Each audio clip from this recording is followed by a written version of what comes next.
Você está ouvindo o Papo Preto, um podcast produzido pelo Alma Preta em parceria com o UOL Plural, um projeto colaborativo do UOL com coletivos e veículos independentes.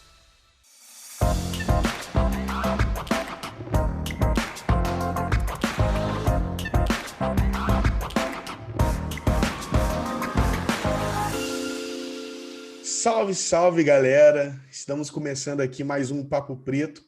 Meu nome é Iago Rodrigues, eu sou produtor audiovisual e é sempre um prazer enorme receber todos vocês aqui no nosso Papo Preto. Hoje nós vamos falar sobre um assunto muito massa, que é o funk. Mas não só sobre o funk, nós vamos conversar também sobre a criminalização do funk.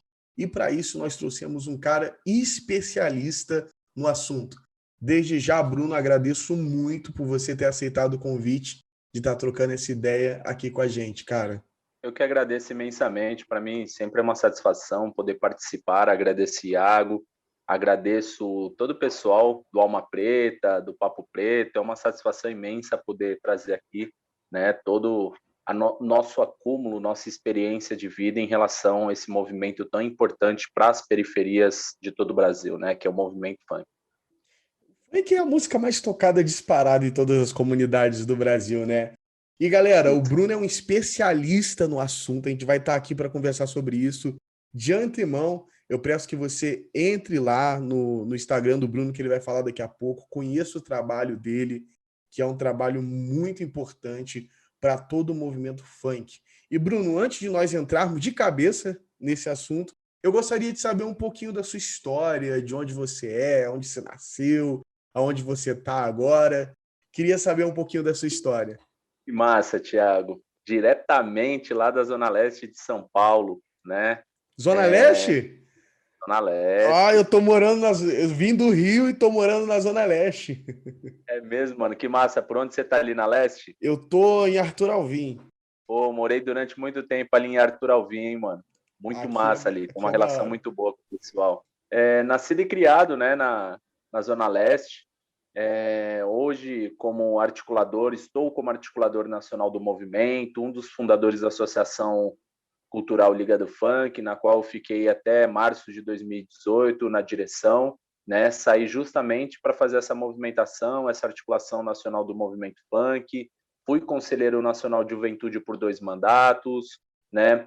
Sou estudante de sociologia e ciências políticas, colunista da mídia Ninja, né? Tem um trabalho aí de longa data, mais de 10 anos, Iago, pelo movimento funk, né? Como desenvolvendo a questão social, a parte política, formação dos jovens numa perspectiva de cidadania, de compreensão das letras, o que é o movimento, né? Então, o meu trabalho ele perpassa, né?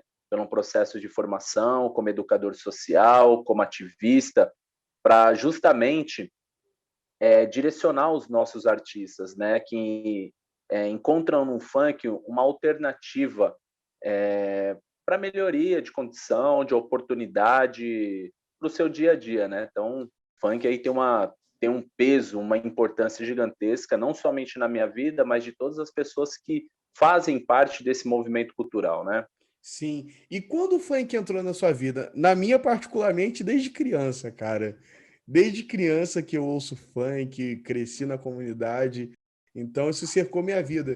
Queria que você contasse pra gente como o funk nasceu na sua vida, como foi esse encontro, para você hoje chegar nessa posição como articulador. Perfeito. O funk está na minha vida, está presente ali desde a minha infância, né?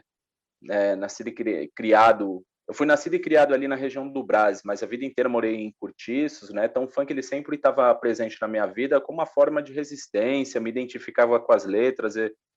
Desde muito novo sempre tive uma sensação, falando, mano, esses caras estão falando parte da minha vida. Olha que interessante, desde a Rap da Felicidade, um dos maiores hinos de periferia, né? Me identifiquei muito com tudo que estava acontecendo, né? E pela batida, pelo jeito descontraído, alegre, né? Então, sempre tive muita simpatia.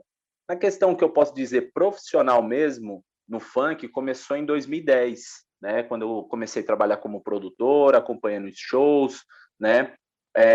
eu me conectei mais no movimento funk, né, nessa articulação que nós fazemos, através da moda. A minha primeira formação não acadêmica, ela é na área da moda, né? Então, eu tinha uma marca de roupa, né, que desenvolvi com público-alvo, um público jovem, e parte dessas peças de roupa, né, da marca que eu tinha chamada The Price Brasil, ela começou a rodar muito, né, circular muito no público jovem, porque a estética ela lembrava muito uma marca que estava em alta ali, período de 2010, 2011, 12, até 13 mais ou menos, né? Que é a Dom Ed Hard ou a Christian Didier, né? A marca aí que era uma das preferências dos jovens funkeiros, né? Sim, sim. Então, por conta da minha marca de roupa, eu passei a ter muita circulação dentro do movimento, com artistas que eu fazia troca com eles, né? Eles pediam as peças, muitos compravam, né? Então, tinha um departamento nosso que cuidava só dessa parte de publicidade, de divulgação, de marketing, né? E foi assim que eu me conectei mais, conhecendo empresários, artistas, né? Até que em 2012, quando eu conheço o produtor e empresário Marcelo Galáctico, numa conversa, né, simples, perguntando de onde eu era, como que foi minha adolescência, por que eu me identificava tanto com o movimento funk, aí fui relatando um pouco, né, da perspectiva que eu acreditava nas questões sociais, que isso me ajudou na minha adolescência, né, até pelo fato de ter sido da Pastoral do Menor do Padre Júlio Lancelotti, né, é uma figura muito conhecida, isso me ajudou muito na minha adolescência, né? Então, sem sombra de dúvida, a questão social, ela sempre esteve presente, né? Então, com todo esse conhecimento, com todo esse embasamento, eu tinha muita vontade de poder voltar a estar em algum tipo de projeto social, podendo compartilhar tudo aquilo que eu conheci, que foi importante para mim na minha adolescência, né? E que ajudou a desenvolver um pensamento crítico, né? O rap ele foi muito importante na minha vida também, né? Eu costumo dizer que o rock é os primos milionários do funk e o rap, né? É os primos políticos, primos conscientes do movimento funk, né? E nós para eles, de alguma forma, somos, né? Os primos que conseguem mover a massa, que mais dialoga hoje com a juventude. Então, eu tento ter essa reciprocidade de todos os lados, não dá para me falar da minha luta sem enfatizar outros movimentos que foram muito importantes na minha construção, né, na minha persona política, no meu processo individual de conscientização, no pensamento intelectual, que me ajudou a seguir o curso que eu faço hoje de Sociologia e Ciências Políticas, né?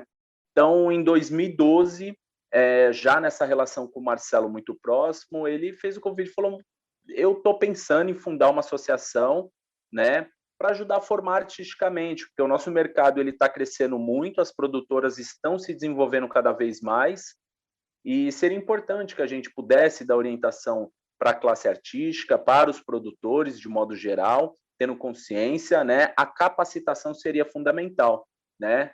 Então, logo em 2012, quando nós tivemos essas reuniões com vários empresários, produtores, artistas de modo geral, já do movimento funk, nasce a Associação Cultural Liga do Funk, né? Que no início dela, o nosso objetivo maior era só a questão da formação artística, né? O direcionamento para o mercado de trabalho, para essas produtoras, né?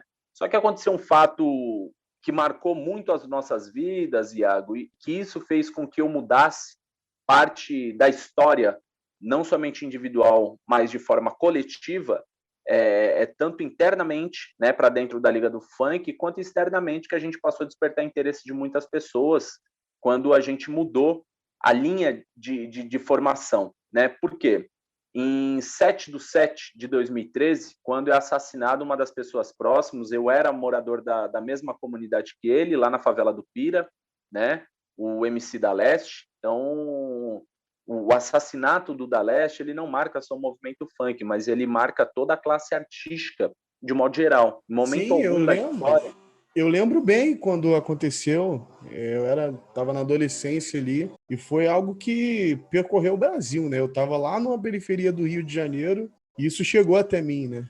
Saiu para fora, ele tomou alcance nos maiores veículos de comunicação do mundo, né? Então, porque nunca tinha acontecido isso, né? A gente já teve relatos, histórias mesmo, de artistas que foram alvejados. Um caso muito semelhante à do próprio Bob Marley, que foi alvejado antes de um grande show que ele iria fazer, né? E mesmo assim ele subiu ali, depois de ter sido alvejado, conseguiu fazer o show. E o Bob Marley é uma das figuras também, como Cara Preto, movimento do reggae vindo da Jamaica, influencia as diásporas africanas, né?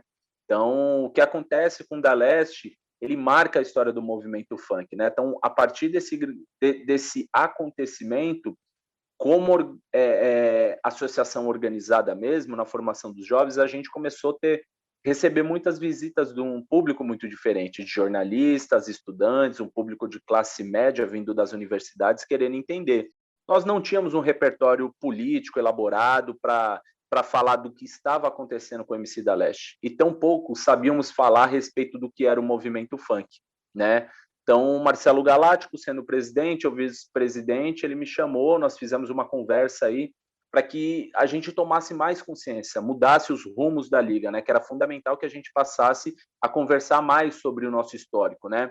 Mais do que proporcionou esse movimento ser tão grande nos dias de hoje, né? E por que ainda, mesmo depois de 30 anos, ele era tão criminalizado, tão perseguido, tão estigmatizado, né? E também referente à história dos artistas que já passaram por prisões, também foram assassinados no Rio de Janeiro, na Baixada Santista, né? A gente fala um mês de abril sombrio, né? De certa forma, que em 2010 começou uma onda de assassinatos muito pesados ali na Baixada Santista, né? Felipe Boladão, Careca, e Neguinho do Cacheta foi alvejado, MC Primo, então foi uma onda de artistas, né? E a gente nunca conseguiu obter, né, informações suficientes para saber o que estava acontecendo com esses artistas, né? De onde estava vindo essas tentativas de mortes constantes, né? Então, depois desse período, né, o Da Leste, até pelo fato de ser próximo, eu da mesma comunidade, não tinha ainda alguém que fosse o porta-voz do nosso movimento para explicar, para ir na mídia, falar o que estava acontecendo, qual que era a nossa resposta política à sociedade, que esperava isso muito de nós, né? Então, quando eu comecei a me aprofundar, comecei a estudar cada vez mais, fui entender em que período nasce o movimento funk, como que era o contexto, né? E aí é o início de uma longa jornada que já dura mais de 10 anos e é o que me coloca hoje na condição de articulador nacional do movimento, né? Então, a Liga ela foi muito importante, tanto como fundador, né? Mas também como processo de desenvolvimento intelectual e político, Iago, né? É dentro da Liga, por exemplo, que eu passo a falar da minha autoestima como cara preto periférico, né? As subjetividades, né? A nossa identidade, as nossas raízes, elas são apagadas. De certa forma, né, nós que viemos das periferias, nós temos aí uma educação branca, uma formação religiosa branca, então a gente apaga as nossas identidades, né, e passa a reproduzir a lógica do outro, né? Então o movimento funk ele foi fundamental para eu me encontrar, né, com a minha diáspora, com a minha negritude, né, com o meu saber periférico, com o que os meus ancestrais deixaram de legado para que eu pudesse chegar nos dias de hoje, de alguma forma, respeitando quem veio antes, dar continuidade, né? Que da mesma forma que eu respeito meus ancestrais, o que eu pude aprender com ele, que a sabedoria, né, era a maior arma de emancipação da ignorância, né? Então, de certa forma, em algum momento dessa história, acredito que eu também possa ser um ancestral, né, da próxima geração que virá, e gostaria muito que essa próxima geração desse continuidade nas lutas, né, em todos os arquivos históricos, em toda a luta que, de alguma forma, a gente tenta registrar ao máximo, seja com escrita, seja com audiovisual, seja com formação, seja ocupando espaços políticos de extrema importância, né? Então, esse processo ele foi muito rico, eu passo a ser o porta-voz do movimento, logo em seguida, né, como representante da sociedade civil, eu me torno um conselheiro nacional de juventude, então, a cada 2 meses, eu estava em Brasília para levar as demandas e a perspectiva do movimento funk para um lugar ali que poucos dos nossos conseguiram acessar. É um lugar muito cheio de código, classista, elitista, com uma linguagem distante, né? Ou seja, foi ali que eu me dei conta né, que boa parte das pessoas que falava das juventudes brasileiras, poucos delas viam de uma realidade muito parecida com a minha. Então foi fundamental eu estar ali naquele espaço, entendendo esses tipos de códigos que são falados justamente para que a gente não tenha entendimento profundo também para defender os nossos interesses. E eu Né? acho que é Então, por isso que o funk resiste, né, Bruno? Porque é um movimento, entendeu? Esse sim, movimento que reúne, como você falou, desde dos cantores, quem tá cantando ali, até quem tá lutando na política. Porque o sim, funk não deixa de ser um posicionamento político, como você falou, como o rap. Não deixa de ser. Então, a partir do momento que a gente, digamos assim, eu, você, homem negro, o funk como um movimento englobando todos os tipos de pessoa, me perdoa. Ele se movimenta, ele se posiciona, daí vem a poda, né? A galera querer cortar, daí a gente tira boa parte dos assassinatos que aconteceram e até da censura que acontece até os dias de hoje. Até os dias de hoje, a gente vê aí, o jornal tá cheio de notícia, sempre tentando derrubar o funk, porque a partir do momento que a gente se articula, como você bem falou, como movimento, e começa a denunciar certas posições do sistema, a gente é alvejado. Se não por censura, pela polícia, e por aí vão. Então, essa posição de estratégia, só para a galera se situar, é importante para isso. Porque se não for essa galera que está lutando nos bastidores, o funk não resiste. A gente precisa ocupar certos lugares que o Bruno conseguiu para que a gente venha resistir, para que a gente venha continuar. Não só o rap, mas todos os movimentos, né? é muito importante, Iago, quando você entra nessa questão política, porque nesses últimos 10 anos, né, eu costumo dizer que eu tive muita vantagem social.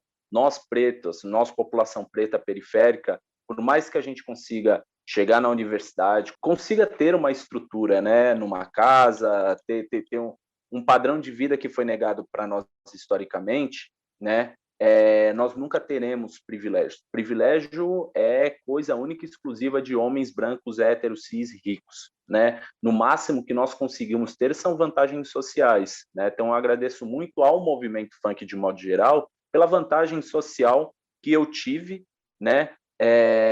Me incomodo muito justamente por isso, né? Porque eu não sou uma regra, eu fui uma exceção. Então, cabe a mim ter essa consciência e repassar, né, aquilo que eu tive de conhecimento, aquilo que eu tive de acesso, para que outras pessoas também possam encontrar esses caminhos e dar continuidade. Não tem como fazer a luta pelo movimento tão expressivo isolado, cara. A gente precisa de ter representantes do movimento funk em todos os estados. E esse é o maior objetivo que eu tento buscar hoje, né? Ajudar a formar essas lideranças sociais, políticas, que têm entendimento, né, sobre a propriedade da nossa narrativa, como defender, né, o nosso movimento, sendo um movimento periférico, né? Então, a gente passa a ter muita atenção. E quando você traz essa questão do movimento ser político, isso é uma convicção de quem é de dentro do funk, né? Ou de pessoas que se identificam, né? Porque para a grande maioria da sociedade a gente não é nada, a gente é invisível, isso não é político, isso não é nada. Então, Sim. numa resposta sociológica e antropologicamente, o que eu tento explicar para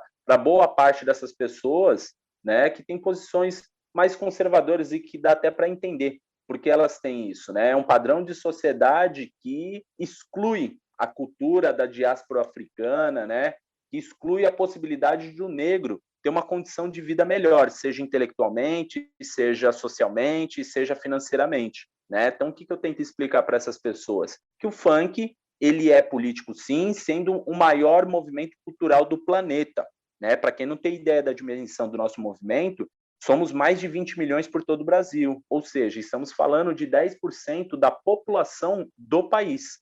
Né? Então, é um movimento muito expressivo. Hoje, é o segundo ritmo de música mais ouvido em todas as plataformas, seja no YouTube, seja no Spotify. Né? O primeiro ainda prevalece uma cultura que foi embranquecida, que é o sertanejo, e o funk, né, ele está ali em segundo lugar como movimento mais consumido. Então, vale dizer que quando eu trago aqui uma abordagem que é um movimento cultural e político, eu estou querendo dizer, na questão política, não uma política partidária, e sim uma política de posicionamento. Independente daquilo que as pessoas gostem ou não das letras, do estilo, né, que boa parte dos jovens das periferias tem como estilo de vida mesmo, é um espelho da sociedade que nós vivemos, né, Iago? É uma resposta aos vários ataques que nós recebemos, né? E eu acho que isso é um dos menor do ponto de vista quando você tenta fazer uma crítica ao movimento sem se aprofundar intelectualmente,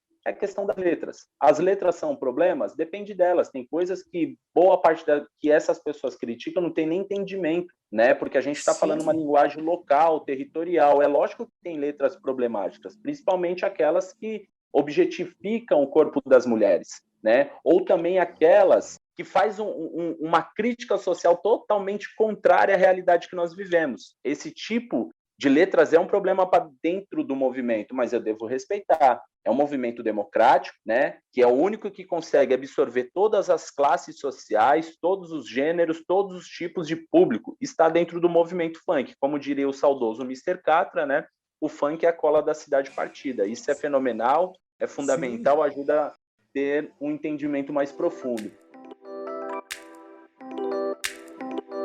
Ei, você tá curtindo esse programa?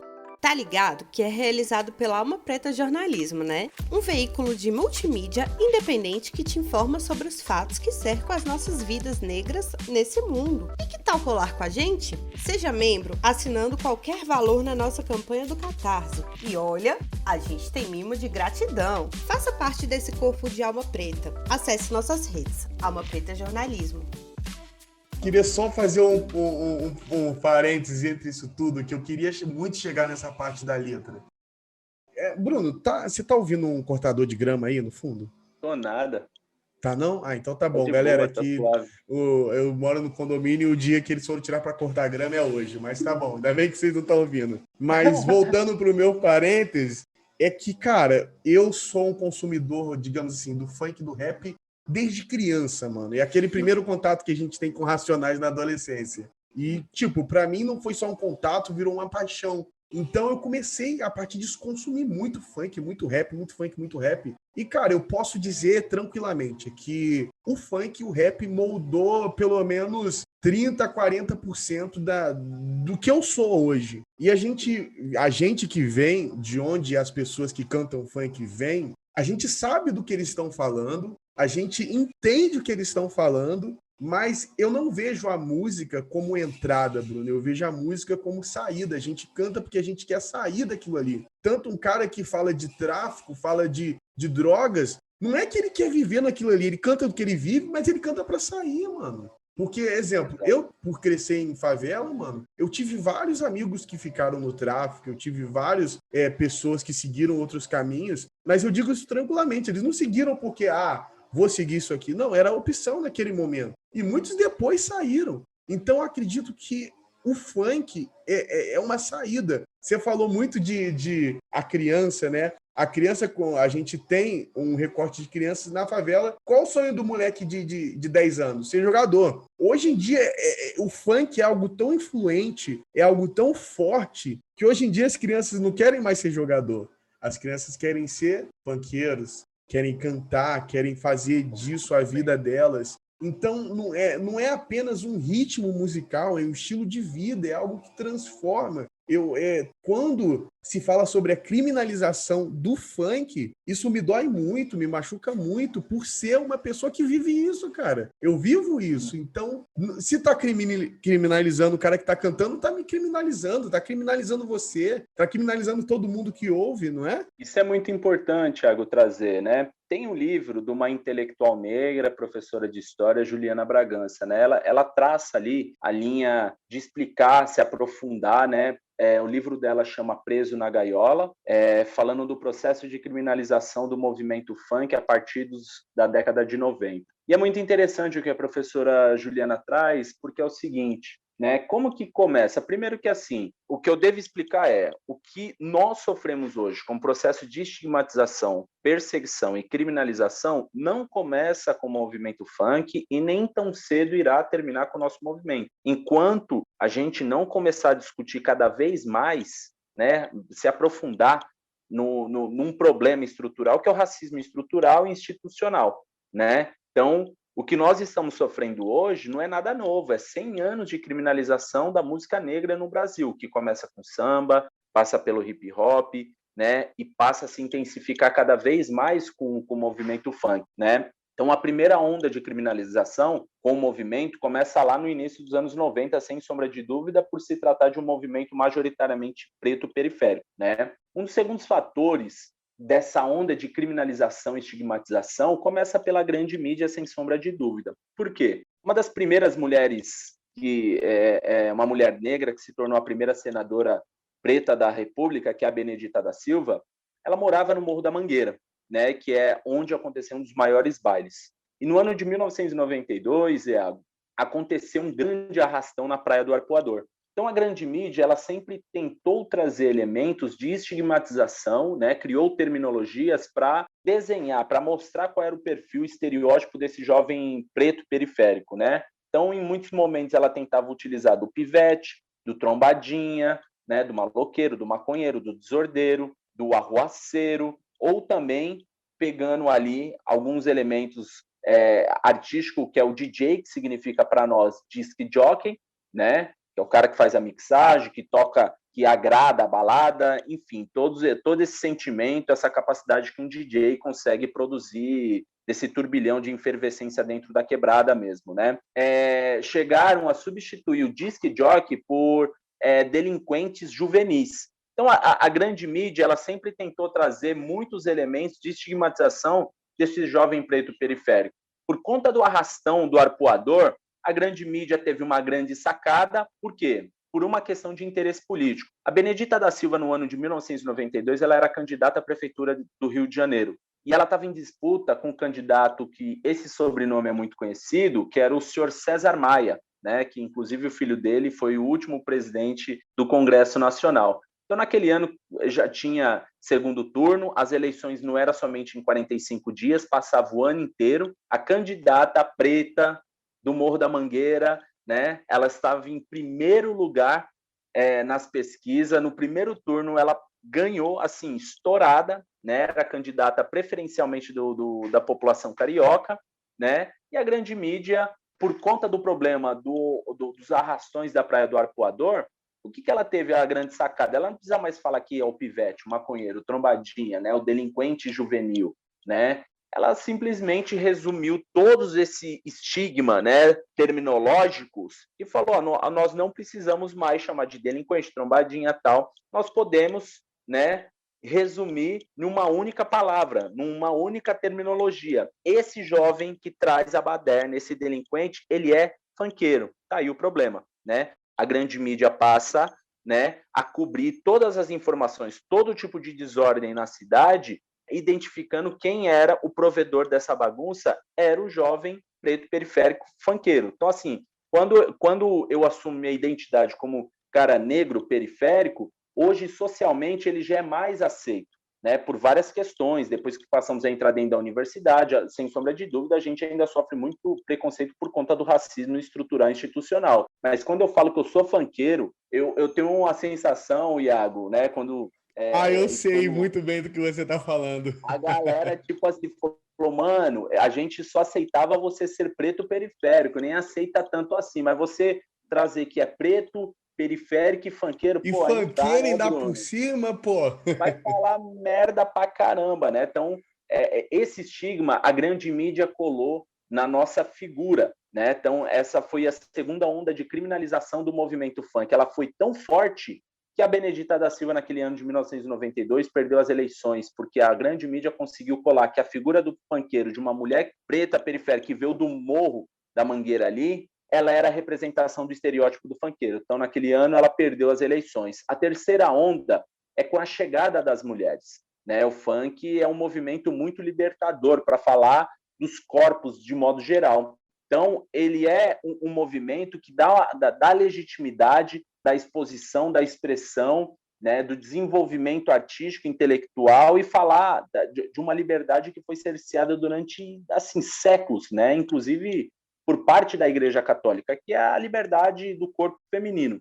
Então, com a chegada de Verônica Costa, que é a mãe loira do funk, Daisy Tigrone, mais à frente, Tati Quebra-Barraco, Valesca Popozuda e tantas outras que vieram, quando as mulheres começam a falar da liberdade dos corpos, né, num movimento que tem muito alcance e começa a influenciar outras mulheres, aí vira um problema. Aí é mais uma onda de criminalização. Verdade. E a última e quarta onda de criminalização é quando, né, a gente passa a ser consumido pela classe média. Porque o filho dos ricos, né, eles sempre tentaram classificar o que era cultura. E nós, para eles, nunca fomos considerados cultura, né? Cultura para eles é o erudito. Então, como que um pai, um desembargador, um promotor, um jornalista, alguém tem muita estrutura que sonha com que seu filho tenta trilhar seu próprio caminho de conhecimento, de desenvolvimento intelectual, de comportamento, de estrutura social, como que ele se depara com um filho, né, branco de classe média, saindo ali da Vieira Solto e passar a subir o morro para dançar funk? Então,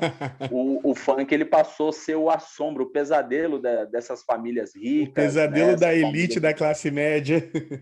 Exatamente. O funk ele passou a ser o assombro, né? Pô, vai subverter a lógica de desenvolvimento de educação. Não quero minha filha, não quero meu filho se misturando com vagabundo. Isso não é cultura. Isso não tem nada a ver. Você vai estar se misturando com bandido. Aquilo é perigoso. Pode ter morte na periferia, né? Essas coisas que eles mesmos não entendem, que todos os tipos de morte que acontecem nas favelas hoje não é entre nós favelados, é por conta do braço armado do Estado, por conta da polícia militar. Então, eles nos culpabilizam de um problema estrutural que eles mesmos não conseguiram resolver historicamente, né? Então, tá aí a grande salada de desinformação, né, que a mídia faz, né, e estigmatiza cada vez mais. Tanto que, se a gente acompanhar os últimos fatos que aconteceu agora com o movimento funk, a grande mídia fala como? O jovem funkeiro, olha o funkeiro, né? Quando acontece um fluxo... Pique aquele programa da Band, olha lá, os funkeiros lá, olha lá, eles dançando, vagabundo olha como eles, e funkeiro, olha como eles se vestem, olha como eles andam. Parece não, até vê... que está classificando um quadro de animais, né? Olha como eles se vestem, olha como eles andam, olha o que eles fazem. Exatamente. Esses estigmas, o samba sofreu lá atrás, o hip hop sofreu lá atrás, né? Então, quem não conhece essa história está condenado a repeti-la, né? Então, por isso que a gente tenta estudar, se aprofundar, né? Se conectar cada vez mais, justamente para a gente dar uma resposta à altura daquilo que a sociedade ignorante, e essa sociedade ignorante que eu classifico, é boa parte da classe média e dessas elites. A elite, para mim, é totalmente ignorante, nunca produziu nada, não consegue desenvolver nenhum tipo de material didático, educacional, que possibilite que esse jovem negro das periferias consigam ocupar outros espaços que para ele foi negado historicamente, né? Então, se a gente observar o que tem acontecido nos últimos tempos, as coberturas desses programas jornalescos policiais é sempre isso, ou vagabundo, ou funkeiro, olha lá. É um incômodo, né, dessa ascensão social, né, essa perturbação deles. Então, o que acontece, ao meu ver, Iago, quando a grande mídia faz tem esse tipo de postura criminosa, utilizando desses veículos para estigmatizar ainda mais quem já é estigmatizado, ela está fazendo um posicionamento político porque ela também tem interesse. Porque, veja bem, quando ela tenta jogar em nossas contas, né, o clássico problema dos fluxos e dos pancadões, é um problema real que nós precisamos ter consciência e começar a pensar políticas públicas para resolver os problemas dos fluxos. Mas a grande mídia, ela cobra jogando isso na nossa conta. O baile funk. Não, gente, não é baile funk. Aquilo, o que acontece nos fluxos, assim como no baile da Gaiola, no Fluxo da 17, no baile do Elipa, sim, aquilo não é culpa do movimento funk, aquilo é ausência de políticas públicas. Sim, toca funk porque é a linguagem mais próxima do jovem das periferias, né? Então, Bruno, quando o poder público... Desculpa. Só para falar uma coisa, antes de você ir, que eu gosto, você toca em coisas que, tipo, despertam em mim uma parada muito grande. É uma aula, galera, que a gente está tendo aqui. E, cara, obrigado. Você falou sobre os fluxos, sobre os pancadões. Eu posso tirar de exemplo o Baile da Gaiola. Porque quando o Baile da Gaiola começou e aconteceu, eu estava no Rio. E eu fui em alguns. Então, cara, eu ser de também favela, cara, eu era de favela, cara. Não tem... Aí você fala, mas lá vendem droga, é isso e aquilo. Ó, na favela não tem plantação de maconha nem produção de cocaína, entendeu? Na favela não tem fábrica de arma. Agora a pergunta é, vou deixar no ar. Como é que você acha que essas coisas chegam lá? A galera tá ali para se divertir, cara. Quantos milhões de empregos aquilo ali não gerou, cara? A tiazinha que não trabalhava em lugar nenhum, montava a barraquinha dela ali, conseguia vender o cachorro-quente dela ali, e as pessoas iam lá, se divertiam. Ah, teve mortes lá aonde? Só quando o Bop chegava lá e queria sair atirando em cima de todo mundo. Só. Porque fora disso, ninguém se matava lá dentro. Então a galera de fora, mano, vê a TV, ô Bruno, a perspectiva que eu tenho muito, inclusive você falou sobre como as grandes mídias tratam. Eu me lembro de 2 ocasiões, eu não sei o nome desses caras, porque de fato, o único jornal que eu assisto, mano, é o Alma Preta e o Fantástico, só. Então eu tava aqui no meu escritório e eu tava vendo um desses jornalistas narrar o perfil de um bandido. Olha, aí ele falava bem assim: olha a cara do vagabundo. Vê se não tem cara de vagabundo. Isso me chamou atenção. Eu falei, ué, como assim, cara de vagabundo? Eu fui lá olhar a TV, era um cara preto. Tudo bem. Me revoltou? Passou uns dias, umas semanas, não lembro. E a mesma descrição. Olha pra cara do vagabundo, olha pra cara do vagabundo. Olha lá, polícia, olha pra cara do vagabundo. Olha lá, olha a cara do bandido. Aí eu fui ver de novo. De novo um cara preto.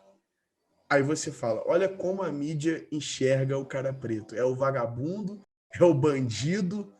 E, cara, é muito disso que você está falando. Eu só quis fazer um recorte para a gente se situar. É muito disso, é muito, muito. É tanto que quando a pessoa está acostumada a ver jornal, para ela é uma informação que passa assim, ó.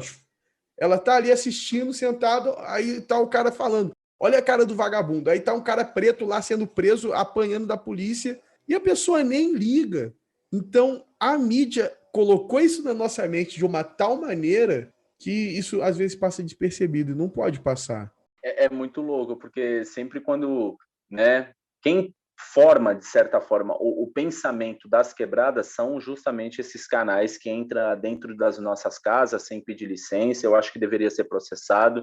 Se a gente conseguir se organizar mais, cada vez mais politicamente, a gente tem que ir com força total para cima desses veículos que têm muito alcance, né? Mas eu me lembro quando, sei lá, da Atena, finado Marcelo Rezende, né? Esse moleque, né? Eu vou chamar ele de moleque que não tem uma postura saudável, que é esse Luiz Bach, que trouxe muito problema justamente com esse discurso criminalizante do jovem das periferias. Mas quando ele fala, olha para a cara do vagabundo, eu falo, mas eu tô olhando, tô te assistindo. O perfil do vagabundo, do bandido, do imundo, do escroto, do desinformado, para mim são esses caras, Luiz Bach, da Atena, né? Siqueira Júnior. Não, esses caras assim é insuportável, cara. Não tem, eles não agregam nada, né? E como a grande mídia dá palco para esses caras, né? É porque é parte de uma estrutura, né? Parte de interesses políticos. A grande mídia, ela tem um posicionamento, ela tem um lado político dela. Da mesma forma que a Alma Preta, sem sombra de dúvida, tem a posição dela, né? Eu, como colunista da mídia Ninja, a mídia Ninja também tem a posição dela, né? Como uma mídia alternativa de esquerda, e a gente fala isso abertamente, que somos mídia de esquerda. E a grande mídia, ela também tem os interesses comerciais, políticos dela. Então, quando ela tenta culpabilizar um movimento periférico, o que ela está tentando fazer? Eximir a responsabilidade do poder público, né, de levar algum tipo de infraestrutura, políticas públicas para dentro das quebradas. Então, como a informação deles é muito potente, repetitiva, e a gente tendo dificuldade desses acessos, a gente quase que toma que essas informações como a verdade absoluta, né? E toda a verdade absoluta, que tende a ser absoluta, ela passa a ser obsoleta, ou seja, fora de uso, né? Então, a linguagem da grande mídia, ela está fora de uso, mas ainda assim continua estigmatizando, encarcerando, vitimando cada vez mais jovens das periferias, justamente, né? Porque colou na figura do jovem das periferias que ele é o bandido, né? O olhar de desconfiança que nós passamos. Nós, como homens pretos, a gente sabe como que identificar muito rápido o olhar do racista, né? O comportamento, a fala dele, a forma de te cumprimentar, né? E é muito difícil explicar isso para as pessoas que não vivem isso na pele ou no dia a dia. Inclusive, eu falo isso para as pessoas, para os chegados brancos, né? Os irmãos brancos também, que são bem-vindos, justamente para desconstruir a cagada que eles fizeram, porque o racismo não foi nós que criamos, foi a população branca. Então, falo para eles, gente, ser antirracista não é só postar uma foto preta no Blackout Tuesday às terças-feiras, né? Não é só postar hashtagzinha, né? Antirracista, ou colocar isso na sua descrição do Instagram. É mais do que isso. É justamente vocês, população branca, né, e cobrar os seus. Vocês têm que se apropriar do discurso que nós estamos falando e cobrar os seus. Na roda de amigos ali, no bar, né? Isso não serve só para uma questão racial, isso serve também para uma questão de gênero, que é o nosso papel como homens, né, consciente dos problemas que é o machismo para a sociedade. Então, quando eu estou com meus parceiros ali, seja no bar, seja no futebol, começou com qualquer tipo de piada machista, racista, ou até LGBTfóbica também, que é o que mais os grupos de amigos, majoritariamente masculinos, fazem muitas piadas o tempo todo. Então, essa consciência faz com que eu cobre cada vez mais, né? Assim, as pessoas brancas, elas devem se apropriar de todos esses discursos, que aí eu falo que é a interseccionalidade, que é discutir classe, raça, gênero e território, como bem colocado pela intelectual negra Angela Davis, para eles poderem mudar realmente. Ser antirracista é mais do que ficar postando foto nas redes sociais, é mais do que fazer média, é mais do que dizer, né, as coisas ruins que a gente tem ouvido, né? Olha o discurso que a Xuxa Meneghel fez, pelo amor de Deus. Assim, e olha que eu não sou nem religioso, não tenho nem orientação religiosa, mas acabei até que soltando aqui pelo amor de Deus, porque assim, é de um nível de escrotidão absurdo. Cheguei a postar nas minhas redes sociais e me incomoda que pessoas próximas que conhecem meu trabalho vieram ali falar, não, Bruno, mas ela já se posicionou nas redes dela, ela já se que ela quis dizer. Não foi isso que ela quis dizer, ela falou. Como que ela não quis dizer? Eu tenho por mim uma coisa que a pessoa não quis dizer, ela não fala. Porque se ela falou, ela quis. Ô, Iago, então, não tem como. Se ela tivesse gaguejado, se fosse uma palavra, mas não, ela fez um discurso durante 1 minuto, um discurso estrutural, então ela sabe muito bem. Aí a assessoria dela chama atenção e no dia seguinte ela faz um vídeo falando, não, com uma camiseta ainda queimando um movimento veganista, né? Então, assim, queimou ainda os veganos, né? E tentou se eximir das suas responsabilidades, se anular. Não era isso, tal, errei. Ela reconhece. Isso não quer dizer nada. Qualquer pessoa pública que tenha o alcance da Xuxa, do Luciano Huck, ou seja lá quem for, né, por mais próximo de entendimento que ele esteja das nossas lutas, a gente tem que continuar expondo. Ana Maria Braga deu esse posicionamento recentemente, Xuxa Meneghel deu esse posicionamento. Até quando a gente vai ter que conviver? É esse tipo de pensamento que formou boa parte da população das periferias. O movimento funk, por exemplo, uma das maiores críticas que eu recebo é justamente esse dito, que também foi criado pela grande mídia, que é o funk proibidão. E o que é o funk proibidão? Né? Que eu chamo de funk consciente.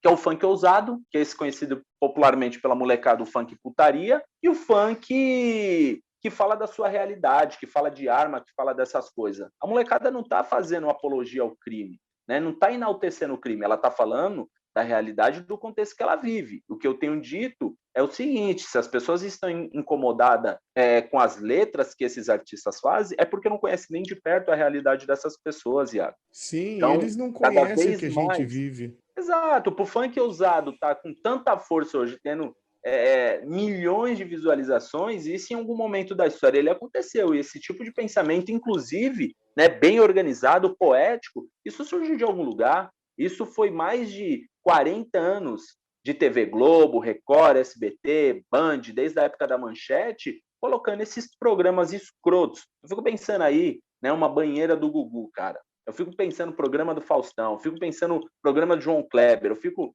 pensando no programa do Rodrigo Faro, né, que chama, né, várias pessoas, é um programa, né, de finais de semana, desde a época da Boquinha da Garrafa, ou a banheira do Gugu, ou o teste de fidelidade. Eu não sei quantos anos você tem, eu tenho 34 anos, mas no meu período de adolescência, quando eu via um programa desse com a minha família, que era o único canal de comunicação que a gente tinha, a internet ainda não existia, né? Até para um público mais novo que, sem sombra de dúvida, vai nos ouvir, vai ajudar a compartilhar essa entrevista, é que é o seguinte, quando eu tinha uns 15 anos, quando eu vi ali, vai descendo a boquinha da garrafa, pô, mano, eu vi as minas como, tipo, seminuas, descendo em cima de uma garrafa, ou a molecada olhando por debaixo da calcinha. O que isso vai desenvolvendo na nossa cabeça, cara? Aí hoje se incomoda com o tipo de letra falando da liberdade dos corpos, de uma série de coisas. Tem letras machistas? Tem. E cabe a nós corrigir os artistas que ainda continuam reproduzindo essas músicas, que é um problema para o movimento funk, para a sociedade, para os seus familiares, individualmente para ele também. Então é importante nós, como homens negros, conscientes, discutir isso na perspectiva do movimento funk para a gente ampliar, para eles terem maturidade, para eles saber que aquilo é um problema estrutural, né? Discutir o que é masculinidade tóxica, discutir o que é a questão da identidade racial, discutir o problema que é o machismo por conta do patriarcado, discutir o problema do que é LGBTQ-fobia. Ah, mas LGBTQIA+, cola no baile, beleza, mas ainda só consome as músicas, porque são poucos, mas assim, pouquíssimos e pouquíssimas LGBTQIA+, que estão aí no mainstream, com grande projeção. Exemplo disso é uma mulher trans, que eu sou muito fã, que é a MC Chuchu, lá de Juiz de Fora, de Minas. A mina tem, assim, umas letras mega politizadas. Por que ela não está em destaque? Por que ela não tem esses milhões? Porque o movimento ainda continua reproduzindo um problema de estrutura social que nós temos, que é o que eu acabei de narrar aqui. Com certeza, Bruno. Cara, eu fico ouvindo você falar, eu queria ouvir 2 horas, mas infelizmente a gente está no final do programa, meu amigo. Para mim, sério, para mim é uma aula de faculdade, cara. Tá aqui ouvindo isso tudo de você. Sério, para mim é uma aula de faculdade, é coisa que eu tenho que guardar. E, cara, de coração, eu espero ter você aqui outras vezes. Galera, para quem não sabe, o Bruno vai participar de uma websérie nossa também, que se chama Nós pelo Funk. E, cara, eu tô muito feliz de ter você aqui, Bruno, de verdade. Obrigado. E eu quero te receber aqui outras vezes. Eu queria que, antes da gente finalizar, você falasse as suas redes sociais, onde as pessoas podem encontrar o seu trabalho, para eles terem um maior contato com você. Perfeito, Iago. Antes de qualquer coisa, eu quero agradecer imensamente. Tenho muito carinho por todo mundo da Alma Preta, né? É uma mídia alternativa extremamente, assim, fundamental para a nossa população negra e para a população branca também, que quer acessar esse tipo de informação, que é o que a gente fala com frequência, né? Leiam, ouçam, estudam, assistam coisas de população negra, né? Não dá mais para a gente ficar gastando o nosso tempo explicando para a pessoa branca o que é racismo, o que não é. Inclusive, eles nos atrapalham quando ficam perguntando e não vão acessar os materiais necessários, né? Isso atrapalha a nossa linha de desenvolvimento. Parece que a gente só tem que ficar falando isso a vida inteira, né? Isso tornou um lugar de fardo nas nossas vidas, né? Então, esse é um problema para nós, né? Eu costumo dizer que é o seguinte, Bitcoin de ativista periférica é rede social bombando, né? Então, para quem tiver curiosidade, saber um pouco dos meus trabalhos que eu escrevo para Mídia Ninja, entre outros veículos de comunicação, acessa lá no Instagram, @BrunoRamosFunk, né? Tem ali o Linktree com todos os artigos, escrevi sobre o caso de Paraisópolis, prisão do DJ Renan da Penha, né? Funk versus erudito, cara, isso é muito potente, né? Tem muitas coisas ali interessantes que dá para as pessoas acessar. E quero chamar a atenção das pessoas, já convidando, além de conhecer as redes sociais e o trabalho que nós desenvolvemos, nós que eu falo como movimento funk, é também apoiar a causa que nós estamos encaminhando. Nos próximos dias irei soltar um link, né? Que é pedir o Dia Nacional do Movimento e da Cultura Funk no Congresso brasileiro, né? Então a gente já está se articulando, pedindo, né, um dia que possa chamar de nosso, né? Iremos soltar um manifesto, as pessoas podem conhecer um pouco da nossa história, por que nós estamos pedindo esse dia, que é fundamental, né? Uma articulação nacional com pessoas vindo, pesquisadores, intelectuais, artistas, empresários, políticos, então é um movimento plural, né? Depois do que aconteceu com nós, conosco como movimento, em 2017, que foi a tentativa de criminalização do movimento funk. Eu, como articulador, consegui conversar com 54 deputados federais, 23 senadores, engavetamos essa proposta genocida e agora é hora de dar uma resposta para a sociedade de um movimento organizado que tem gerado oportunidade, receita, desenvolvimento intelectual, cultural, enfim, uma série de coisas, né? Sou um religioso pelo movimento funk. A minha forma de me conectar com os meus é através disso, né? Grande Iago, obrigado, tudo de bom. E as pessoas que nos ouviram aqui, é nóis, tamo juntos. É isso, galera. Muito obrigado a quem chegou até aqui. É sempre um prazer ter vocês aqui com a gente. Para conhecer mais do Alma Preta, a gente tem nosso site, tem as nossas redes sociais. Vai lá, conhece o nosso plano do Catarse, que é o que mantém a gente vivo até aqui. O que nos dá liberdade de vir aqui e falar o que a gente quiser sem ninguém podar a nossa fala. É a autonomia que existe em ser um jornal independente. Então vai lá, conhece o nosso plano do Catarse, conheça a nossa newsletter, tem muita coisa boa lá. E para me seguir nas minhas redes sociais, eu falo pouco, é iago.rodrigues02. E é isso, galera, valeu e até o próximo Papo Preto. Obrigado, Bruno. Tchau, tchau. Tamo junto, meu irmão. Forte abraço, é nóis. Você ouviu o Papo Preto, um podcast produzido pelo Alma Preta em parceria com o UOL Plural, um projeto colaborativo entre o UOL e coletivos e veículos independentes.